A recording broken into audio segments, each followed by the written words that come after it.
Tuhan Yesus kita berkata, supaya kita waspada terhadap nabi-nabi palsu. Lalu, siapa sebenarnya nabi-nabi palsu di masa kini?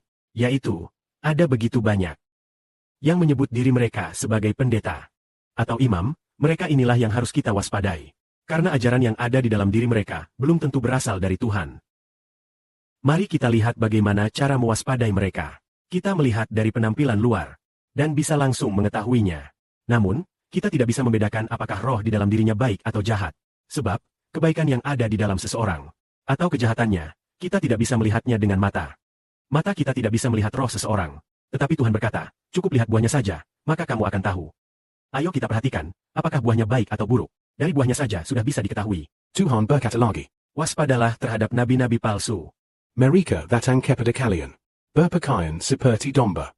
Tetapi di dalam hati mereka adalah serigala yang buas. Dari buahnya lah, kamu dapat mengenali mereka. Bagaimana mungkin anggur dipetik dari semak berduri? Bagaimana mungkin buah ara dipetik dari semak duri? Demikian pula, pohon yang baik menghasilkan buah yang baik. Sedangkan pohon yang buruk menghasilkan buah yang buruk. Pohon yang baik tidak mungkin menghasilkan buah yang buruk. Dan pohon yang buruk tidak mungkin menghasilkan buah yang baik. Setiap pohon yang tidak menghasilkan buah yang baik akan ditebang. Dan dilemparkan ke dalam API. Jadi, dari buahnya lah kamu dapat mengenali mereka. Nah, perumpamaan yang dikatakan Kristus ini maksudnya begini. Pohon anggur itu adalah pohon yang baik. Karena menghasilkan anggur yang bisa dimakan manusia.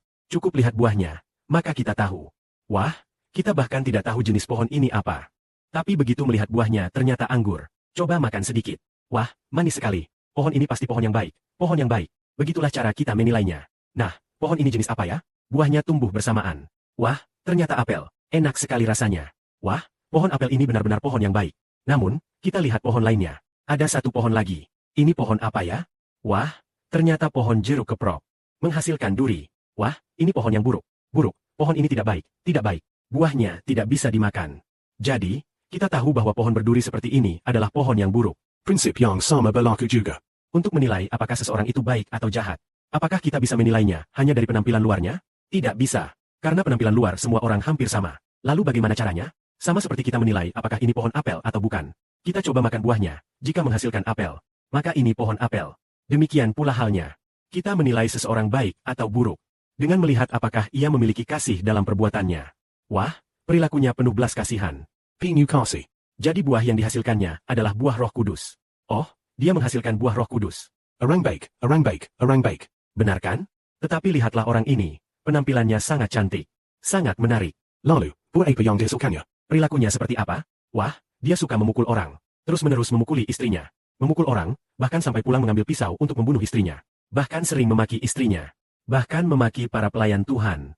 Dia segera menjauhlah darinya. Menjauhlah. Bukankah ini pohon yang buruk? Pohon buruk adalah semak berduri. Semak berduri, yang menghasilkan buah berupa pemukulan. Dan niat membunuh dengan pisau. Kalau begitu, apakah orang ini termasuk orang baik atau jahat? Setidaknya pada momen itu, dia adalah orang jahat. Artinya, dari perilaku seseorang kita bisa tahu apakah dia baik atau jahat. Bukan dari penampilan luarnya. Jika kita melihat perilakunya, apakah dia memiliki kasih? Apakah dia memiliki belas kasihan? Nah, dari perilakunya, kita bisa tahu apakah rohnya adalah roh yang baik atau roh yang jahat. Maka semua kita telah berdosa. Tetapi kita melihat perilaku yang sangat tidak bertobat. Katanya, Tuhan, aku tahu engkau menangis terseduh-seduh.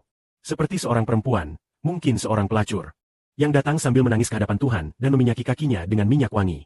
Meskipun ia telah melakukan banyak dosa, namun ia memiliki hati yang bertobat. Kita berkata, orang ini, meskipun telah melakukan banyak hal buruk, pasti akan diselamatkan. Pasti akan diselamatkan. Ia merasa sakit hati atas perbuatannya, dan sudah menerima Tuhan.